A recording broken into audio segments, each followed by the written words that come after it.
Alhamdulillah pada malam hari ini, pada engkagi simak katamai pada malam ke-12 bulan suci Ramadan. Nah, kalau mau bicara masalah Ramadan, Allah Subhanahu wa taala memberikan banyak nama. Allah Subhanahu wa taala narengi mega asengnya bulan suci Ramadan. Nah, salah satu dari sekian banyak nama yang narengi Allah Subhanahu wa taala adalah bulan Ramadan sebagai bulan Syahrus Syam.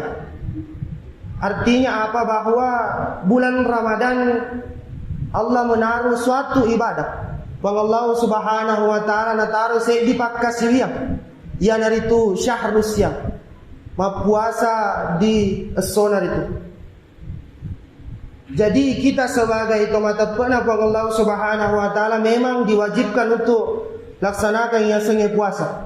Kemudian Allah Subhanahu wa taala juga memberikan nama Ramadan sebagai Syahrul Muazzal. Artinya apa? Bahwa Ramadan sebagai bulan penuh kasih sayang. Allah Subhanahu wa taala narengi Ramadan sebagai bulan penuh kasih sayang. Artinya apa? Bahwa Allah Subhanahu wa taala memberikan kita Ramadan sebagai bulan kasih sayang agar supaya bagaimana irasakan iriasengnya dirasakan yang namanya menahan lapar, menahan perihnya sakit perut ketika menahan lapar, menahan hawa nafsu ketika siang hari, agar supaya bagaimana dekan lupaya dan ini bisa menjadi kenangan bagi kita umat Islam. Jadi Allah Subhanahu wa taala menjadikan bulan Ramadan ini sebagai bulan kasih sayang. Kemudian Allah Subhanahu wa taala juga memberikan Ramadan sebagai Syahrul Quran, di mana Allah Subhanahu wa taala memberikan nama Ramadan sebagai Syahrul Quran. Artinya bahwa bulan Ramadan bulan diturunkannya Al-Quran. Nah, inilah yang akan kita bahas pada ini. Inilah yang akan kita bahas pada malam hari ini. Jadi Allah Subhanahu wa taala menurunkan Al-Quran pada bulan suci Ramadan, agar supaya bagaimana kita mempelajari, menjadikan Al-Quran ini sebagai petunjuk, sebagai pedoman bagi hidup kita. Maka Allah Subhanahu wa taala ilalanna Al-Quran malabi'e di dalam Al-Quran surah Al-Baqarah ayat 185, maka syahrul Ramadan alladzi unsila fihi Al-Quran hudan lin-nasi wa bayyinatin minal huda wal furqan. Allah menurunkan Al-Quran.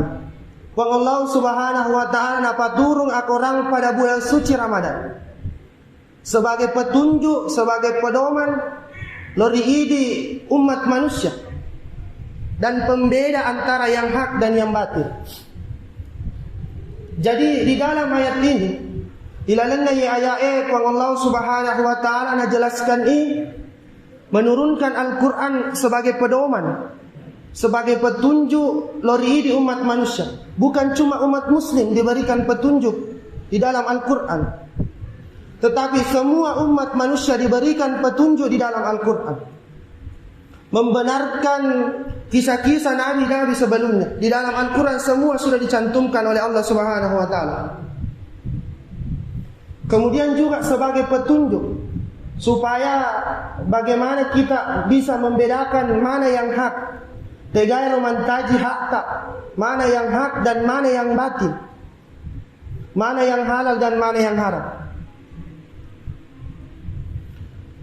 Hadirin sidang jamaah tarawih yang insyaallah dirahmati oleh Allah Subhanahu wa taala. Jadi Allah menurunkan Al-Quran pada bulan suci Ramadan. Oleh karena itu para ulama menyepakati bahwa topan ritata sepakati bahwa bulan Ramadan ini sebagai bulan Syahrul Quran, di mana para ulama menganjurkan kepada kita untuk bagaimana ipamegai mengaji lalana bulan suci Ramadan. Al-Quran diturunkan pada malam ke-17 bulan suci Ramadan. Nah, pada saat itu Nabi tak sedang duduk berdiam diri di Gua Hira. Kemudian turun wahyu yang pertama. Dan sampaikan ni malaikat Jibril lawan Nabi ta maka dah Iqra. Di dalam Al-Quran surah Al-Alaq ayat 1 dijelaskan Iqra bismi rabbikal ladzi khalaq. Bacalah dengan menyebut nama Tuhanmu yang Maha menciptakan. Jadi di dalam surah Al-Alaq ini Allah Subhanahu wa taala memang memerintahkan kita untuk selalu Iqra, selalu membaca yang namanya Al-Quran. Jadi oleh karena itu apalagi keutamaan-keutamaan ketika kita membaca Al-Quran di dalam bulan suci Ramadan, maka Allah akan melipat gandakan pahala-pahala di dalam ketika kita membaca Al-Quran di bulan suci Ramadan. Oleh karena itu inilah sebabnya magirona para ulama tak magiro topan rita tak menekankan kepada kita untuk senantiasa membaca dan mengamalkan yang namanya Al-Quran. Hadirin sidang jamaah tarawih yang insyaallah dirahmati oleh Allah Subhanahu wa taala. Dan oleh karena itu marilah kita lihat pada launi mai ilitai aga sih sebenarnya keutamaan atau apa fadilah yang dikandung ketika kita membaca dan mengamalkan Al-Quran, terutama di dalam bulan suci Ramadan ini.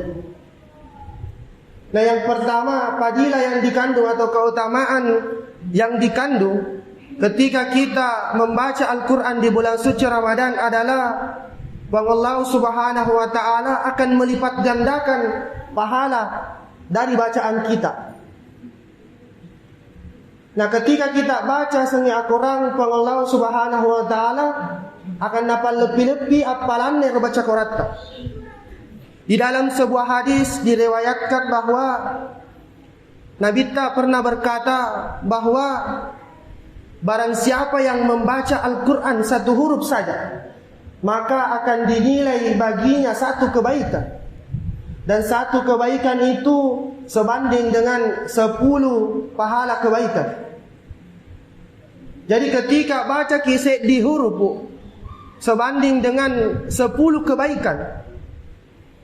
Nah, Nabi tak kemudian lanjutan dari hadis ini, maka Nabi tak, aku tidak mengatakan alif lam mim itu satu huruf. Tetapi apa yang dikatakan oleh Nabi kita mengatakan bahwa alif satu huruf, lam satu huruf, mim satu huruf. Jadi di dalam kata alif lam mim ini ada 3 huruf.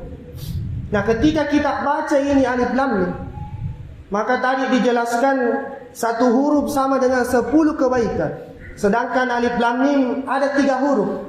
Berarti kita mendapatkan 30 pahala kebaikan di sisi Allah Subhanahu wa taala. Jadi inilah yang pertama keutamaan ketika kita membaca Al-Quran. Bahwa Allah Subhanahu wa taala akan dapat lebih-lebih apalanna bacaan Al-Quran kita.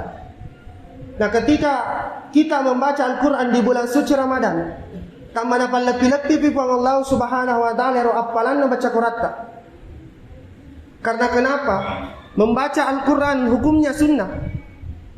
Nah, di dalam sebuah riwayat dijelaskan makna barang siapa yang mengerjakan ibadah sunnah di bulan suci Ramadan, maka Allah Subhanahu wa taala sama dengan memberikan pahala sama dengan mengerjakan ibadah wajib di luar bulan suci Ramadan. Nah, jadi kalau kita membaca Al-Quran tadi, satu huruf 10 kebaikan dinilai sebagai sunnah di sisi Allah Subhanahu wa taala di luar bulan suci Ramadan. Tetapi ketika bulan suci Ramadan, Allah Subhanahu wa taala lebih tingkat kafir.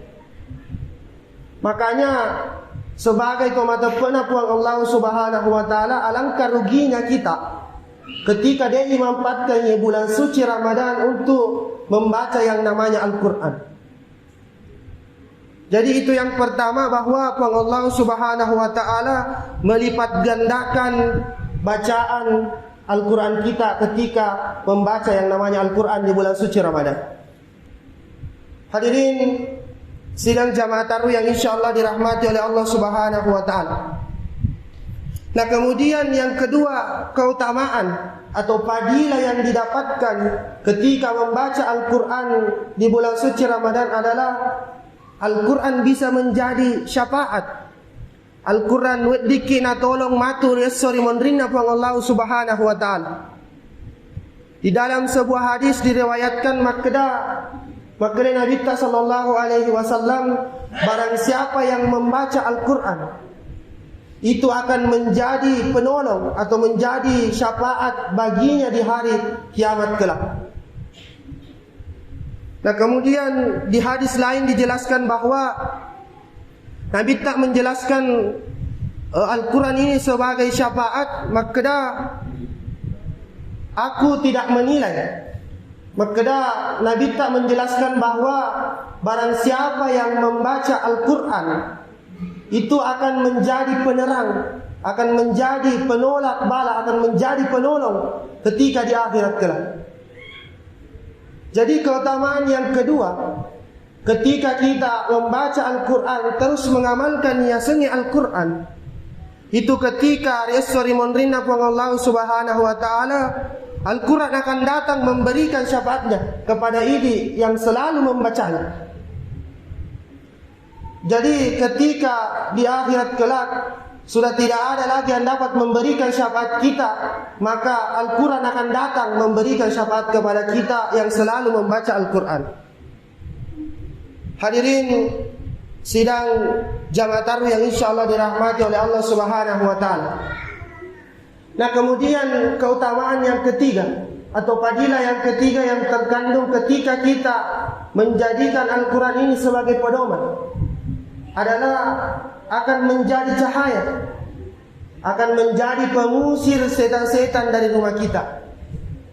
Karena di dalam suatu riwayat dijelaskan makda, janganlah engkau jadikan rumahmu sebagai kuburan, karena di dalamnya tidak pernah engkau bacakan Al-Quran, karena di dalamnya engkau tidak pernah memakai untuk sholat. Jadi oleh karena itu, alangkah ruginya kita ketika tidak memanfaatkan bulan suci Ramadan ini dengan betul-betul memperbanyak yang namanya membaca Al-Quran. Jadi keutamaan yang ketiga adalah ketika kita membaca Al-Quran bisa menjadi penerang, bisa mengusir setan-setan dari rumah kita. Nah, kemudian selanjutnya keutamaan yang keempat atau fadilah yang keempat yang dikandung ketika kita membaca Al-Quran di bulan suci Ramadan ini adalah akan menjadi penyejuk, akan menjadi pengobat hati dan fisik.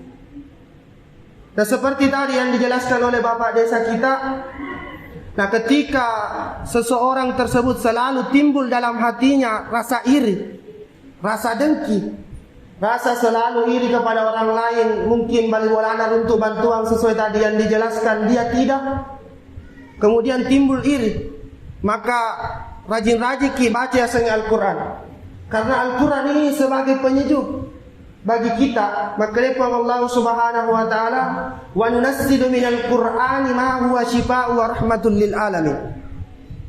Al-Quran ini sebagai penyejuk, sebagai obat, sebagai penawar untuk orang yang selalu memiliki rasa iri, rasa dengki di dalam hatinya.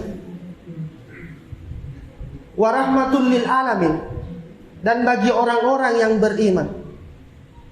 Jadi ketika kita selalu memiliki rasa iri, rasa dengki, jadi alangkah baiknya ipamegai baca Al-Quran, agar supaya bagaimana kita tidak selalu memusingi urusan tahu.